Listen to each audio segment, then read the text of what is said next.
Assalamualaikum warahmatullahi wabarakatuh. Perkenalkan, nama saya Nufia Rahmatul Isnaini dari kelas Kimia A dengan NIM 21060311003. Di sini saya akan mereview ulang tentang sejarah asam dan basa.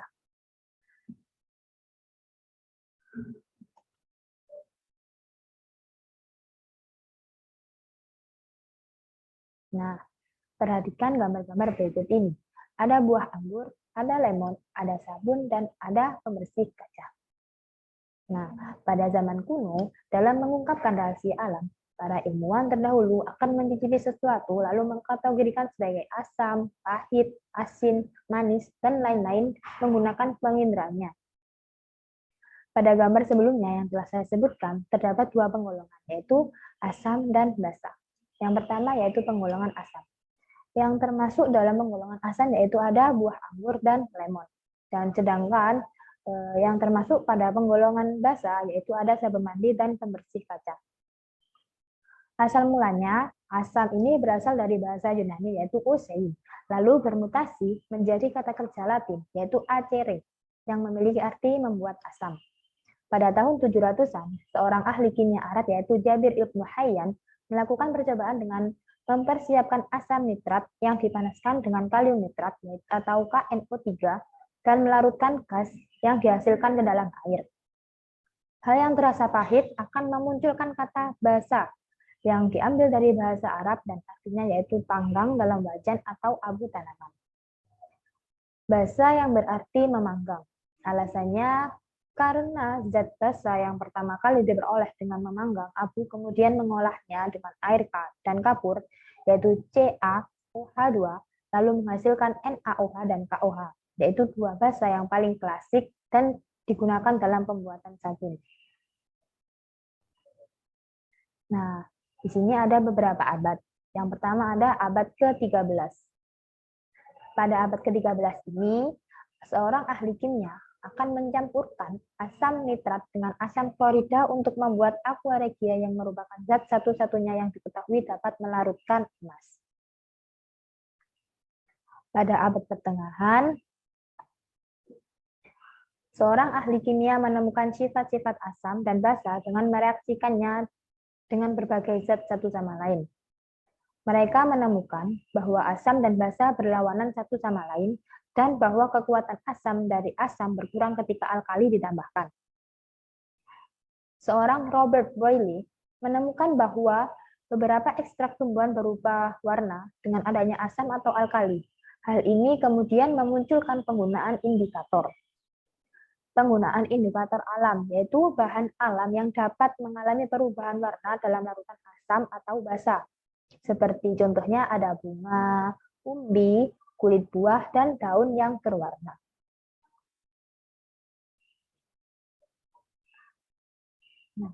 Nah, pada abad 18 ini ada beberapa ilmuwan. Yang pertama ada Antonio Laurent Lavoisier, David dan Priestley, Liebig, Arrhenius, Bronsted dan Lowry, dan yang terakhir ada Gilbert Newton Lewis.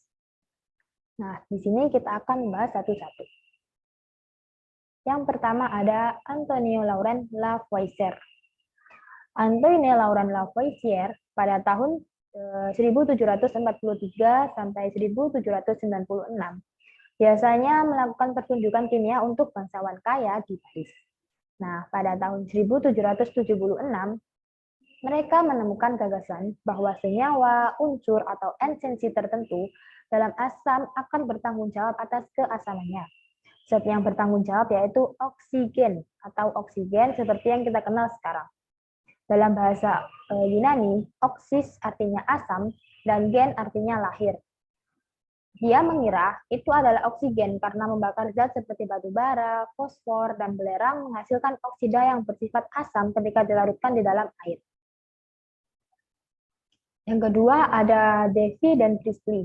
Nah, pada abad ke-18 ini ada juga loh ilmuwan yang bernama Davy dan Priestley. Pada tahun 1778 sampai 1829, mereka juga menemukan kegunaan dari nitrous oxide atau gas tertawa dengan eksperimen dan dilanjutkan pada tahun 1810. Mereka menemukan bahwa tidak hanya oksigen yang bertanggung jawab atas keasamannya, karena banyak senyawa asam lainnya yang tidak mengandung oksigen.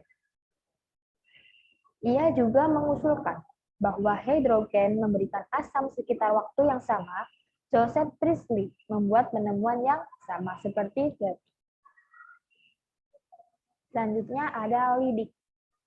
Pada abad ke-18, Liebig juga menyarankan bahwa asam mengandung atom hidrogen yang dapat digantikan oleh logam untuk membentuk garam dan diterima lebih dari 50 tahun sebelum Schwann-Tech.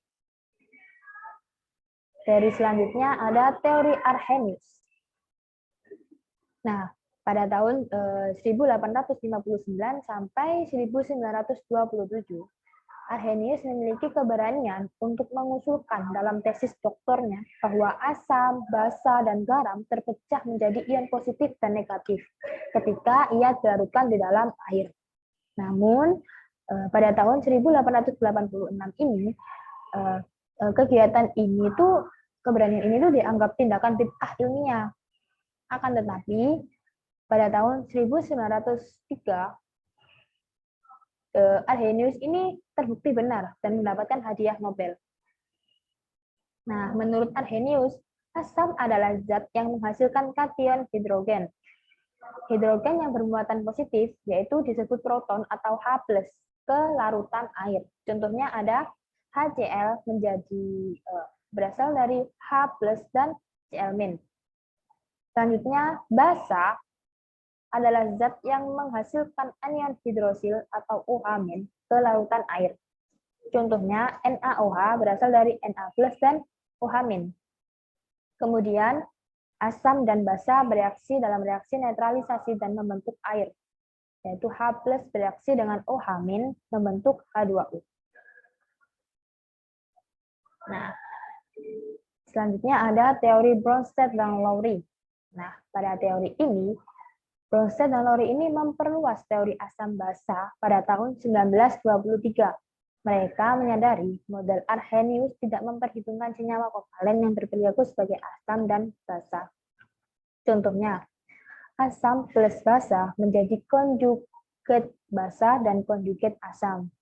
Ada beberapa contoh. Yang pertama yaitu HCl ditambah NH3 menjadi Cl- dan NH4+. Yang kedua ada H2SO4 ditambah H2O menjadi HSO4- ditambah H3O+. Yang terakhir ada HNO3 ditambah CH3OH- menjadi NO3- plus CH4OH+. Nah, yang terakhir ada Gilbert Newton-Lewis. Gilbert Newton-Lewis ini dari asam dan basa modern untuk waktu yang sangat lama. Sistem rujukannya adalah air. Zat yang memberikan proton atau protonasi ke air adalah asam. Zat dalam air yang menerima proton adalah basa.